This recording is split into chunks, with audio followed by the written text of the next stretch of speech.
Good morning, hello, whatever time it is, where you are watching my videos. Thank you for joining me in another of my monologues. I'm going to be smoking my pipe. It's a Sunday morning this morning. The sun is shining. I can't see any chemtrails at the moment. It's rather lovely.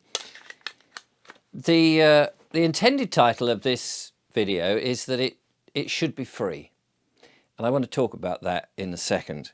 I notice that the Black Belt Barrister has a new channel called Off the Record. Black Belt Barrister Off the Record. I don't know if you've seen it yet. He has been quite critical of me and some of my thoughts, and he's entitled to be, of course, as critical as anybody. Everybody should be critical and do their own thinking, no matter what I say. I'm just an irrelevant man with his own views, you know. But he's got a new channel, and it's interesting, and I mention this purely because he has been critical about some of the lawful ideas that I have investigated, thought about, had guests on the channel over the years, and he's looked at it from, I suppose, from a legal standing on some of the claims that have been made. And he may well have a point in his views. I have no animosity to him. He's very entitled to be, as I say, critical, and he has a viewpoint. But he's got this Off the Record channel now, and he's just started it. And it's interesting because it seems that he is very much aware that the political spectrum, the political world in this country is out of whack. And I find that fascinating and encouraging. I don't necessarily say that she shares my views on anything, of course. I'm not saying that, but he, among a lot of people, are noticing that things aren't right. And some of us have been saying this for a long time. Now, he may have his own training and opinion on legal matters, and me and many others will have our opinion on what's lawful and what's morally right. And we will differ, of course, on a number of things. But I hope that even though one differs on different things, one can get along and have a conversation. And I would be very open to the Black Belt Barrister, if he was open to it, to come on my show and talk about his point of view and how he sees the errors of not only the government, I suppose, but the country, and why things are wrong.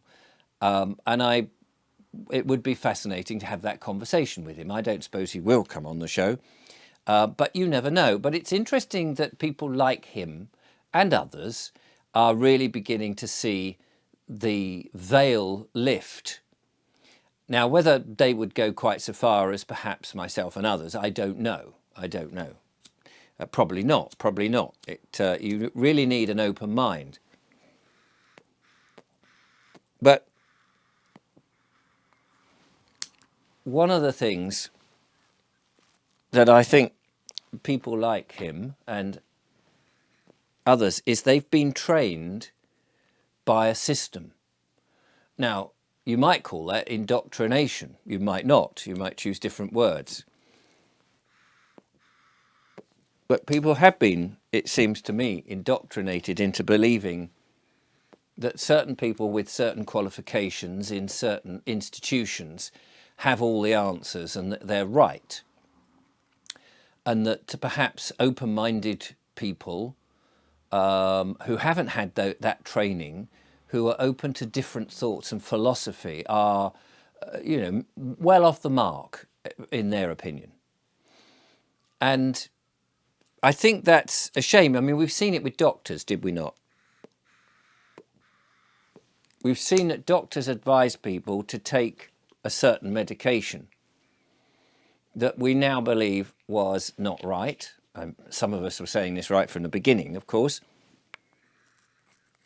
Some of us were questioning the whole reason that we were taking it, that the so-called virus, the so-called pandemic was as lethal as they made out, and that the whole world had to follow this one world government guidance and take something. And we've seen what a mistake that was.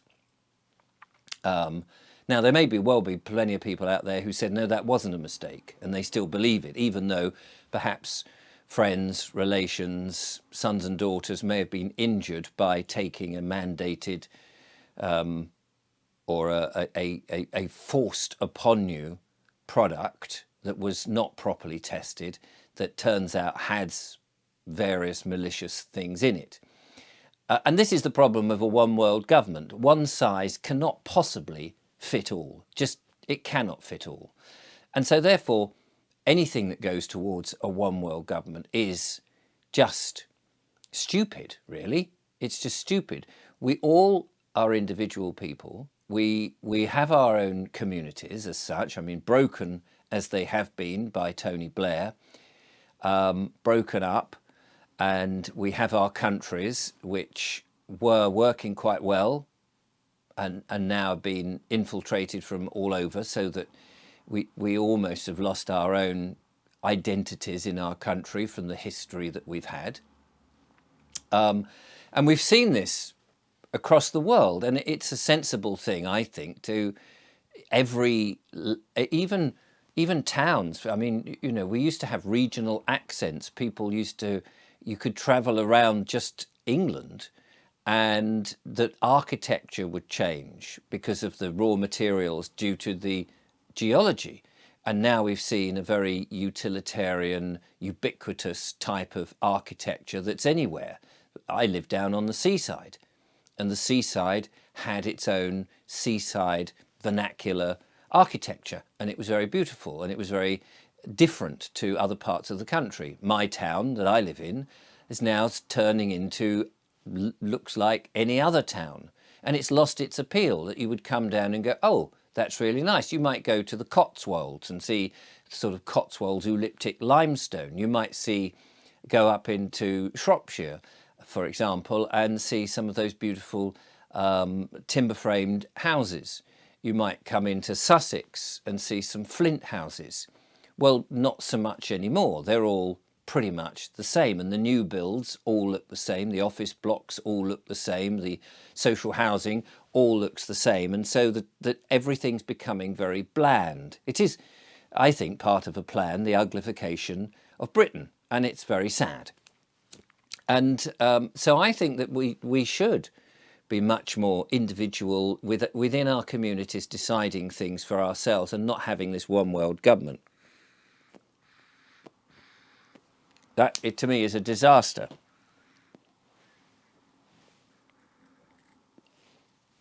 We should welcome individual opinion, individual ideas, individual understanding of what it is that we think of the world and how we want to live. I mean, it makes it charming to go to different places and have different cultures and to try different foods from different areas. The supermarkets, of course, have also done the same as architecture. They've blandedized, if that's a word, food, so that the big corporations are selling us the same food all over the place. And so instead of Milton Mulberry pork pies from a certain area, or Cornish pasties, and I'm using very cliche examples here because I'm talking off the cuff, and so on, and cheddar cheese and things.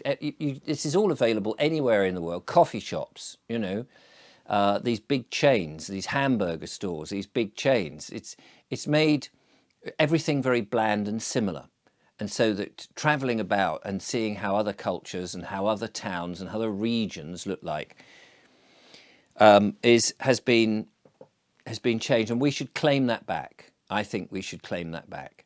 But these aren't the main bits that I wanted to talk about. This is a sort of an introduction, but I'm pleased that perhaps people like the Black Belt Barrister and others, and I'm using him just purely as an example, that people are beginning to see that perhaps the world in which we live in is not quite conducive to how we ought to live, that things are wrong.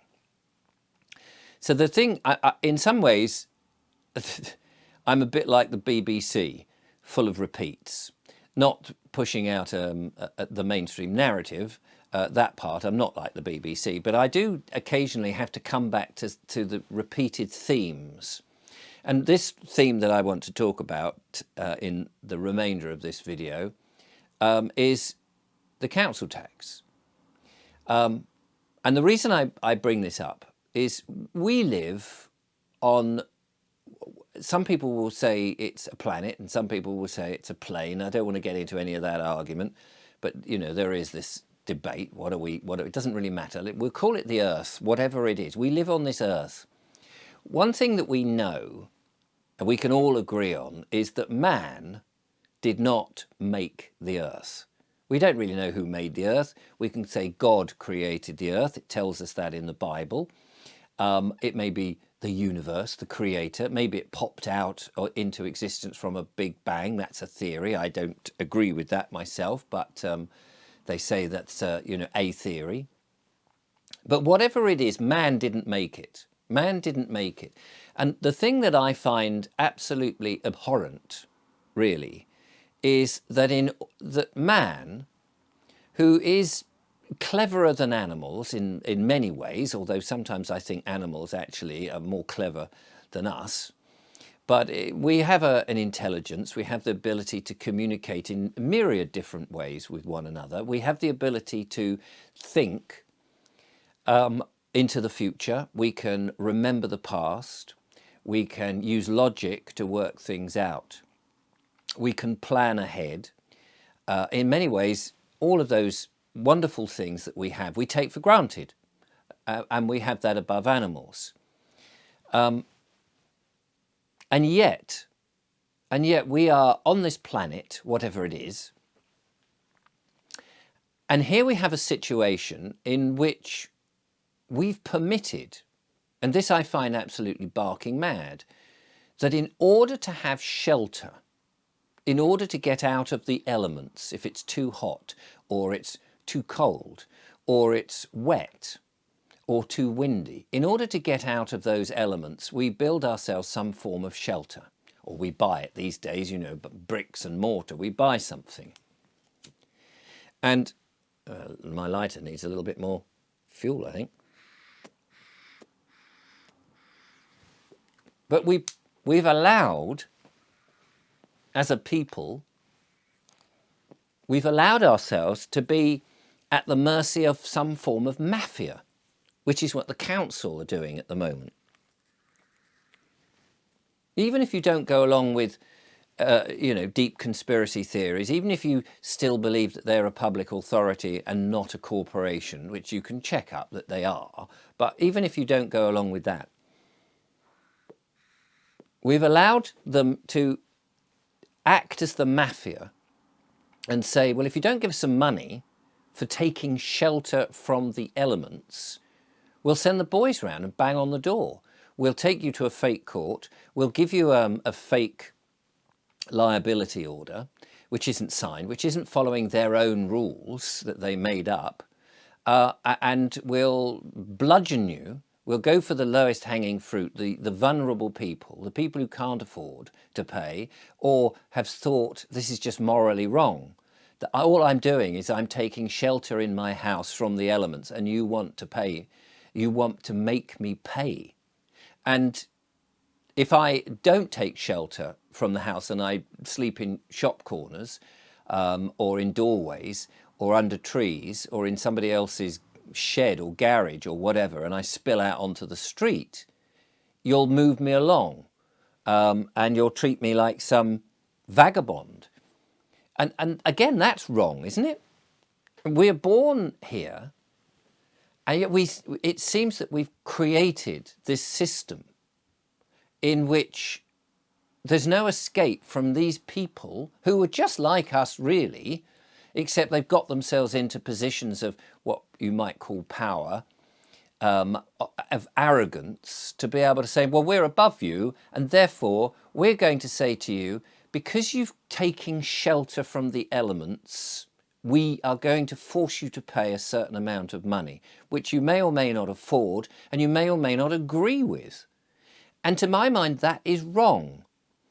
you see, we pay taxes on the things we buy. We have a choice. We don't have to buy certain things. We do have to buy food, of course, or we grow it ourselves. And even then, the council will make it difficult for you to grow your own food. You want to grow your own food, you want to get onto the land and you want to grow your own food. You might want to have a few animals and you just want to get on with life, which is, by the way, it ought to be totally free. It should be free to be able to get on a parcel of land, be of no nuisance to anybody, live an honourable life and make some food, share it with other people, get people to come and help you and you feed them for it, you give them shelter.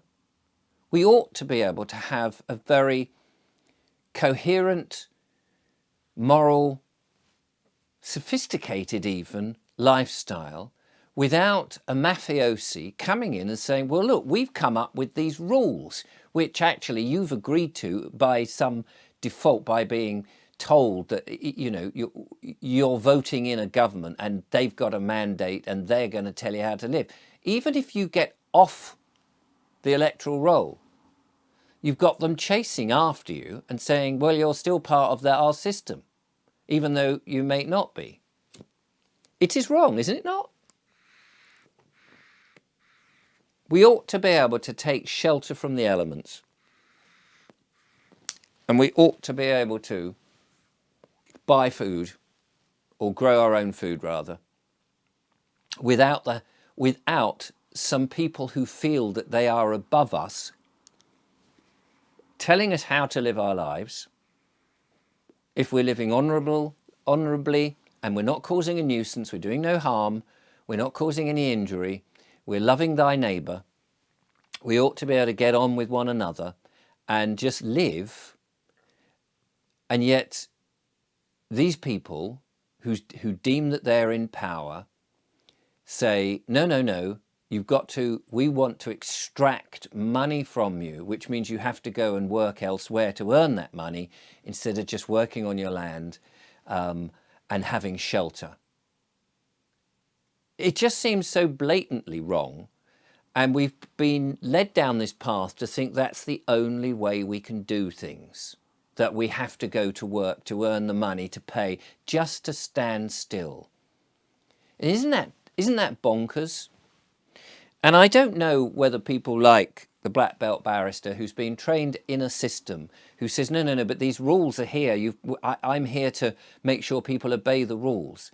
And I would argue these rules are wrong, just as much as the government at the moment is wrong, that people are telling us what to do. What right really do they have when we're born into we get no choice. We're born, we turn up. Our parents are trying to do the best they can. They think they're doing the best for us, but they send us to a school to be indoctrinated into thinking that the only thing that you do is get on the hamster wheel, earn the money for the government, earn the taxes for the government, and that you have to pay all these bills. Isn't this just absolutely absurd? And isn't there a better way to live our lives? Isn't there? In which we don't have a bunch of people, instead of the council saying, no, no, we want money from you and we'll tell you what you can do and what you can't do. Shouldn't these people, these public bodies who are supposedly serving us, should they not be saying, what do you want to do? And how can we help you? You want to get on the land and grow some food in an honourable way? We'll help you. We'll make it possible. You want to take shelter from the elements? No worries. We're not going to come round banging on the door with heavy people trying to extract money from you. We want you to thrive because you know what? You're one of us. We're all in this together. We're surviving in a world in which 1 minute it's raining, 1 minute it's sunny, 1 minute, you know, we're all trying to earn or we're trying to get enough food together so that we can live, so that we can harmonise and thrive. Isn't that what it's about?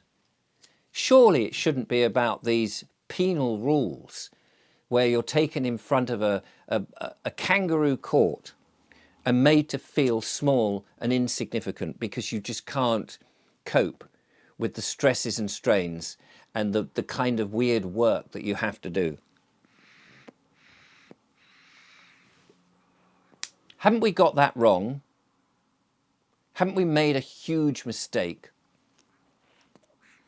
And certainly the last 100 years of the march of the corporations, the march and control of the government, haven't we seen that that was an experiment that's gone disastrously wrong? And it's time to say that's not how to run a country. That's not how to live on this wonderful world with beautiful nature, and us, amazing people with incredible talents and skills and crafts. And yet we've been put under the thumb and made to feel like third-class citizens, third-class people. Surely so much of life should be free, and surely there's a better way, isn't there? Thank you for watching. Have a lovely day. Till next time, goodbye.